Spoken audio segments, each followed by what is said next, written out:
O Senhor esteja convosco. Ele está no meio de nós. Proclamação do Evangelho de Jesus Cristo segundo Lucas. Glória a vós, Senhor. Naquele tempo, alguém do meio da multidão disse a Jesus: Mestre, diz ao meu irmão que reparta a herança comigo. Jesus respondeu: Homem, quem me encarregou de julgar ou de dividir vossos bens? E disse-lhes: Atenção, tomai cuidado contra todo tipo de ganância, porque mesmo que alguém tenha muitas coisas, a vida de um homem não consiste na abundância de bens. E contou-lhes uma parábola. A terra de um homem rico deu uma grande colheita. Ele pensava consigo mesmo: o que vou fazer? Não tenho onde guardar minha colheita.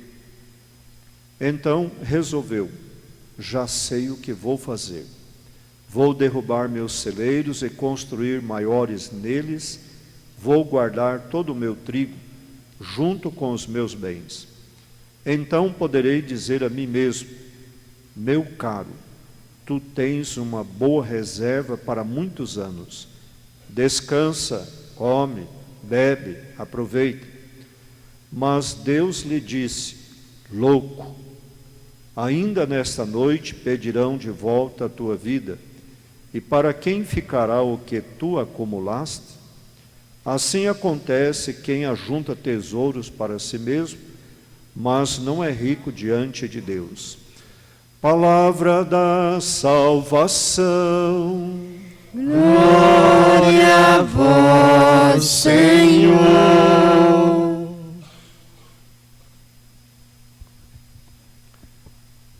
Pelas palavras do Evangelho, apaguem-se os nossos pecados. Amém. Queridos romeiros e romeiras, querido Padre Aldemir, equipes de liturgia, Nossa Senhora, aqui com o título de Abadia do Muquem, a Mãe de Jesus, é modelo de santidade.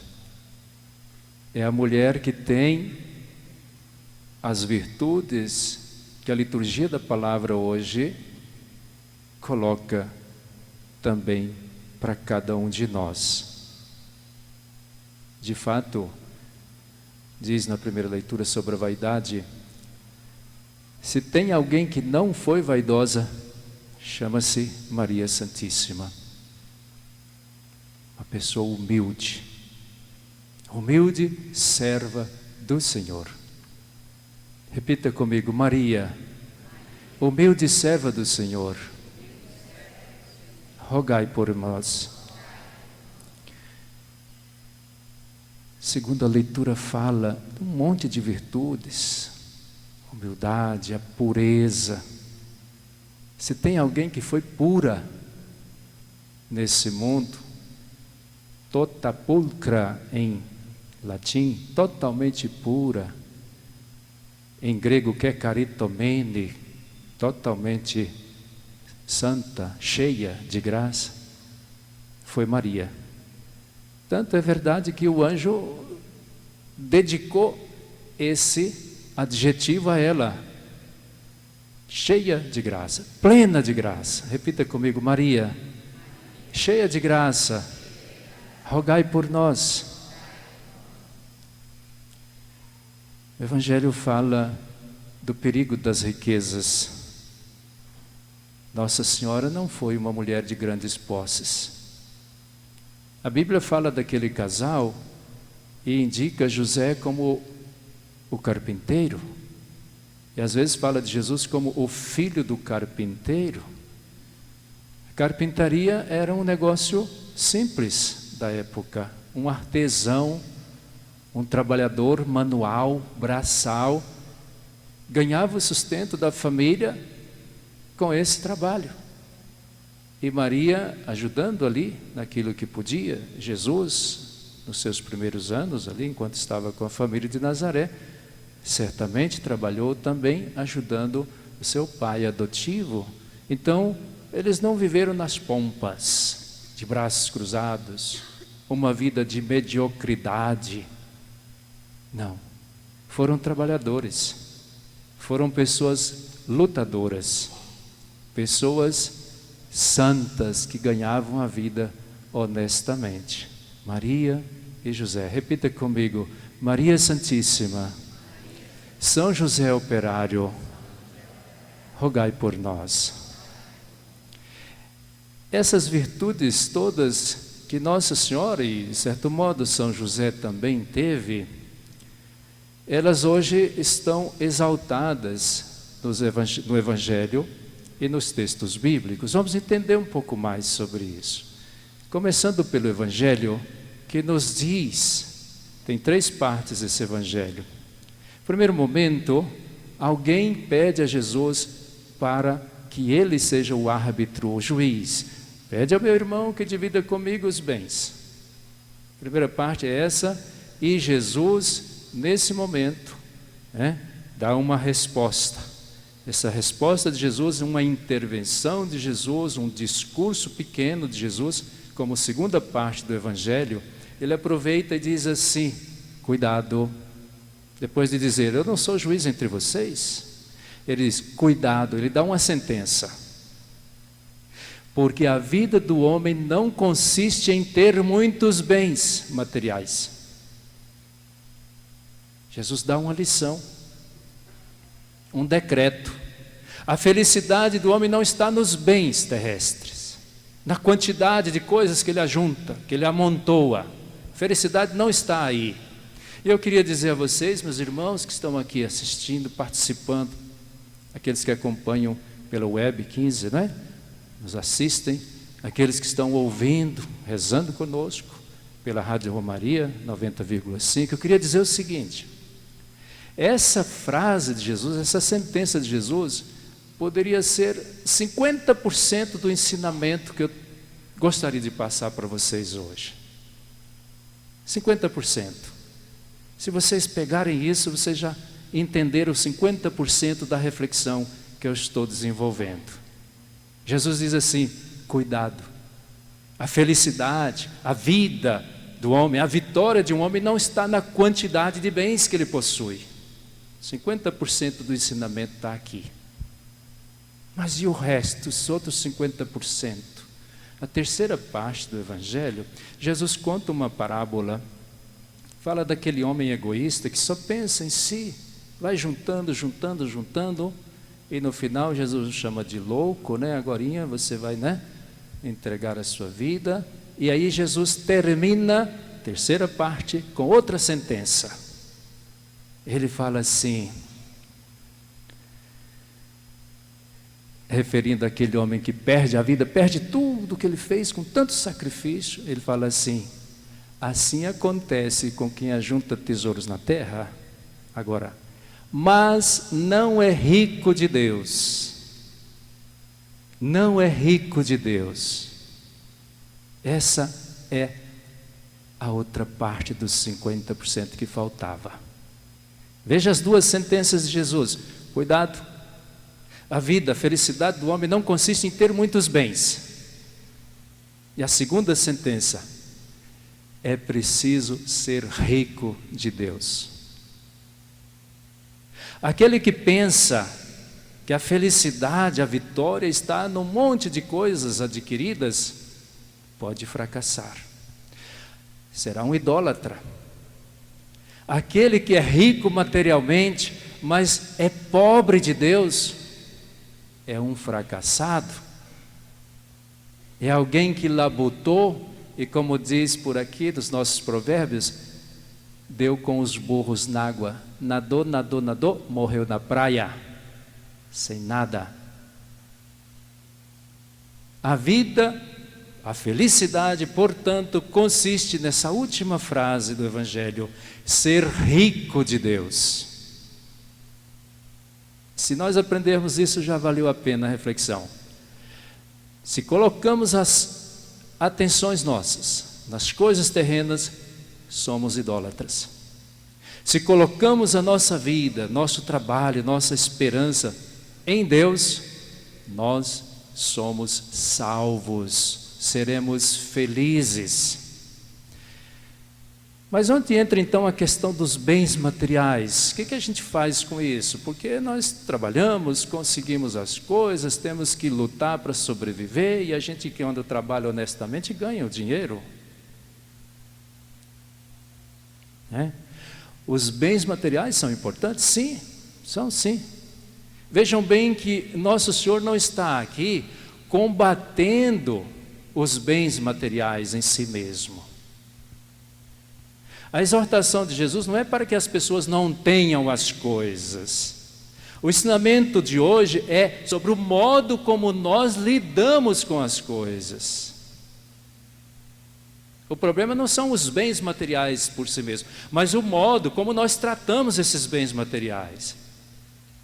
Se nós fazemos desses bens materiais o nosso ego, o nosso tudo, o nosso todo, a nossa esperança, a nossa confiança, como este homem da parábola: faça os celeiros maiores, já não tem mais lugar para armazenar, as tuias estão cheias, renova tudo, derruba, faz maiores, adquire mais, e diz à própria alma: agora sim estou tranquilo, dorme em paz, minha alma descansa porque não falta nada. Jesus o chama de louco, tolo, nécio, imprudente, porque ele só pensa no próprio umbigo. Dois erros graves desse homem: não pensa nos outros, não pensa em Deus. Não é um homem grato a Deus, de quem vem a força, a inteligência, a saúde para trabalhar. Não é grato a Deus. Não é fraterno com os outros, porque só pensa em desfrutar ele sozinho. Não vê que outros precisam também. Tem pessoas mais fracas que não tiveram a mesma sorte que ele, que às vezes precisa de uma mão, uma ajuda. Então o problema não está nos bens materiais, está no modo como nós tratamos os bens materiais. Querem ver mais fundamentos sobre isso? Veja aqui, não se trata de Jesus condenar o rico e santificar o pobre. Tudo que é pobre está santo, tudo que é rico está no inferno. Não é isso. Seria muito simples, um julgamento muito simples esse. E errado, porque não diz respeito ao coração, aos sentimentos. Nosso Senhor é muito mais profundo, Ele é mestre. Ele olha lá no fundo, Ele sabe como as pessoas são. Por isso, as Sagradas Escrituras algumas vezes elogia a riqueza. Elogia as pessoas que têm bens, que têm famílias grandes e que têm posses, como pessoas abençoadas por Deus. Os livros históricos do Antigo Testamento vão nessa direção. Eles reconhecem a riqueza como bênção de Deus. Um homem e uma mulher rico de posses materiais, é um homem e uma mulher abençoada por Deus. Antigo Testamento, os livros históricos. Como se Deus Pai, riquíssimo, quisesse que os seus filhos fossem ricos, tivesse tudo o suficiente para viver com dignidade. Deus não quer o sofrimento, Deus não quer a miséria. Mas aí, o que acontece? Segunda parte da Bíblia, que são os livros sapienciais, aí nós temos um alerta: cuidado com as riquezas.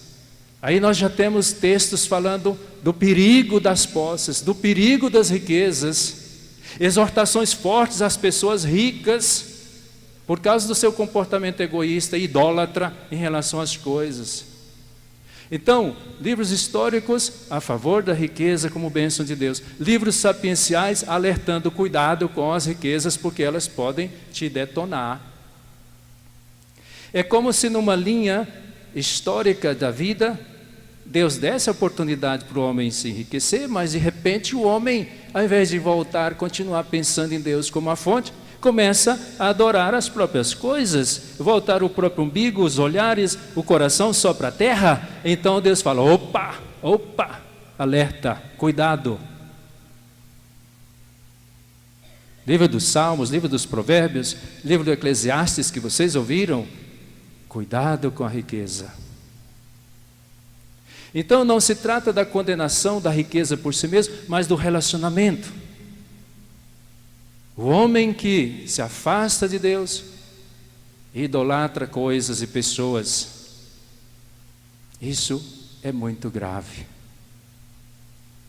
Por isso, nosso Senhor no Evangelho está dizendo: a derrota, a decepção, a tristeza é para aqueles que não pensam em Deus, é para aqueles que não são ricos de Deus. Aqui está, meus irmãos, concentremos nosso pensamento, nosso coração nisso, enriquecer-nos de Deus. Temos riquezas materiais? Tudo bem, mas não é aí que está a nossa esperança, não é aí que está a nossa salvação.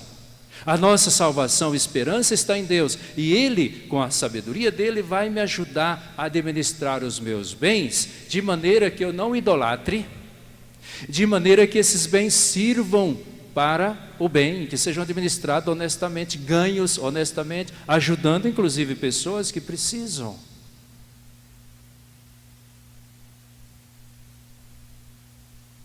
Nosso Senhor nos convida a ser cheios de Deus. Nossa Senhora foi cheia de Deus, como eu disse na palavra grega, não é? Que é caritomene, cheia de graça, cheia de Deus. Ave Maria, cheia de graça. Aí está o modelo para você, para mim. E a segunda leitura, como que coroa toda essa reflexão, quando o apóstolo diz: se ressuscitaste com Cristo, buscai as coisas do alto. Padre Léo escreveu sobre isso, aquele da Canção Nova, né? Fez pregações fortes sobre isso. Buscar as coisas do alto, porque as da terra são passageiras. A gente precisa das coisas da terra, cada um deve lutar honestamente para viver o melhor possível aqui na terra, mas gratos a Deus, tendo Deus como Deus, não as coisas. Buscai as coisas do alto. Aqui está a prova. Se você, meu irmão, minha irmã, morreu para os pecados no seu batismo e ressuscitou para a graça no seu batismo, porque esse texto está num contexto de liturgia batismal, inclusive é um texto que a gente lê na Páscoa da Ressurreição, na noite de Páscoa. Se a prova é essa, se você busca as coisas do alto, se você realmente ressuscitou, se você pertence a Cristo, se você renunciou às coisas desse mundo, às idolatrias desse mundo, usa as coisas desse mundo, porque você precisa, mas você não depende exclusivamente dessas coisas, e elas são limitadas, e elas são relativas. Não é aí que está a nossa segurança. Quantas vezes pessoas ricas, podres e ricas, morrem às mínguas em situação tão desprezível como um qualquer? Então o dinheiro não resolve o problema. E se nós temos aqui, né, o evangelho do desapego, cuidado com as riquezas, esse é um evangelho do desapego, né? A exortação contra a avareza. Nós encontramos o evangelho do mundo, que é exatamente o contrário. O evangelho do mundo diz assim: você tem que ter isso, você tem que comprar mais esse produto, você tem o último modelo do carro? Não? Então você está atrasado, tem que comprar, é esse aqui, o novo modelo. Você tem a última bis, a última moto, o modelo da moto bis? Não, não tem, tem aquela vermelhinha, mas agora já saiu a branca. Você não tem a branca, você está atrasado, tem que comprar. O último iPhone é o número tal, que eu não sei. Você não tem? Você está atrasado. O mundo proclama um evangelho de consumismo, de avareza, de egoísmo, de materialismo. É uma armadilha atrás da outra esse mundo. É ou não é? Bons tempos aqueles que eu fico imaginando, em que o anúncio dos produtos eram mais informativos. Era informação: olha, esse produto é bom para isso, assim, assim, com segurança. Hoje não, hoje é propaganda.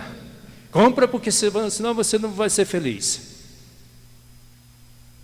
Uma enxurrada, um bombardeamento de propaganda em nossos ouvidos, em nossos olhos, e a gente fica baratinado. Se não comprar, parece que a gente não é feliz.